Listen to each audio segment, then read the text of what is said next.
গরুর মাংস দিয়ে বুটের ডাল রান্না হচ্ছে গরম মশলা ফোড়নে দিয়েছি।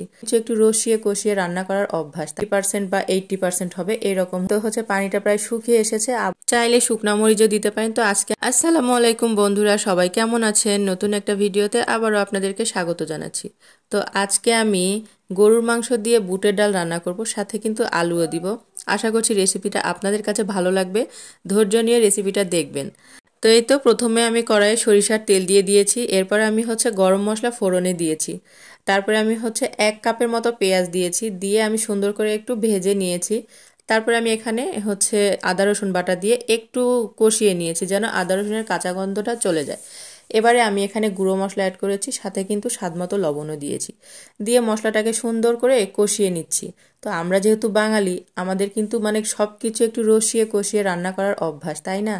তো এই তো আমরা হচ্ছে সুন্দর করে কষিয়ে নিয়ে এরপর আমি হচ্ছে গরুর মাংসটা অ্যাড করেছি। গরুর মাংস আমি আগেই হচ্ছে প্রেসার কুকারে একটু লবণ একটু হলুদের গুঁড়া দিয়ে সিদ্ধ করে নিয়েছিলাম, প্রায় 90% বা 80% হবে এরকম হচ্ছে সিদ্ধ করে নিয়েছি। তো এইটা আমি অ্যাড করেছি, তারপরে আমি হচ্ছে সিদ্ধ করা বুটের ডাল অ্যাড করেছি, একটুখানি কষিয়ে নিয়েছি সব কিছু। তারপরে এখানে আমি হচ্ছে আলু দিয়েছি, এখানে আমি হচ্ছে বড় সাইজের 2টা আলু দিয়েছি, একটু ছোট ছোট করে কেটে। তো দিয়ে সব কিছু সুন্দর করে আবারও হচ্ছে কষিয়ে নিচ্ছি। আর যত বেশি কষানো হয় রান্নাটা কিন্তু খুব বেশি মজা হয় খেতে, তো এই জন্য হচ্ছে কষিয়ে রান্না করলে বেশি ভালো হয়। তো কষিয়ে কষিয়ে এই তো হচ্ছে পানিটা প্রায় শুকিয়ে এসেছে, আবারও একটু নেড়ে চেড়ে নিচ্ছি।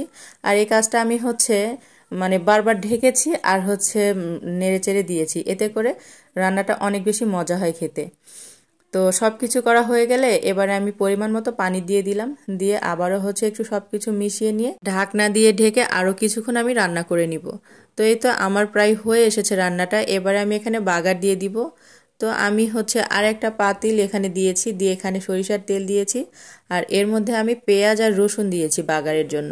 চাইলে শুকনা মরিচও দিতে পারেন, তো আজকে আমি আর শুকনা মরিচ দিব না, আমি হচ্ছে শুধু পেঁয়াজ রসুন দিয়ে বাগারটা দিয়ে নিব। এর মধ্যে আমি একটুখানি জিরাও দিব। তো এই তো হচ্ছে সব কিছু দিয়ে সুন্দর করে হচ্ছে বেরেস্তার মতো করে ভেজে নিব। তো হয়ে গেছে আমার বাগারটা রেডি। এবারে আমি সব কিছুকে এই পাতিলে ট্রান্সফার করে নিচ্ছি। এই তো আমার হচ্ছে রান্নাটা কিন্তু হয়ে গেছে অলমোস্ট। তো সব শেষে এখানে আমি হচ্ছে কিছু গোটা কাঁচামরিচ দিয়ে দিলাম, এতে করে সুন্দর একটা ফ্লেভার ছড়াবে। তো আমার কাছে মনে হয়েছে যে রান্নাতে একটু লবণ কম আছে, তাই আমি শেষে গিয়ে একটু লবণটা অ্যাডজাস্ট করে নিয়েছি।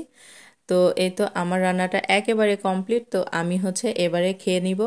তো আমার কাছে কিন্তু রান্নাটা অনেক বেশি ভালো লেগেছে। এরকম হচ্ছে ডাল দিয়ে আলু দিয়ে গরুর মাংস কে কে খেয়েছেন অবশ্যই কমেন্ট করে জানাবেন, আর যারা খাননি এখনও তারা অবশ্যই একবার হলেও ট্রাই করে দেখতে পারেন, অবশ্যই ভালো লাগবে আশা করছি।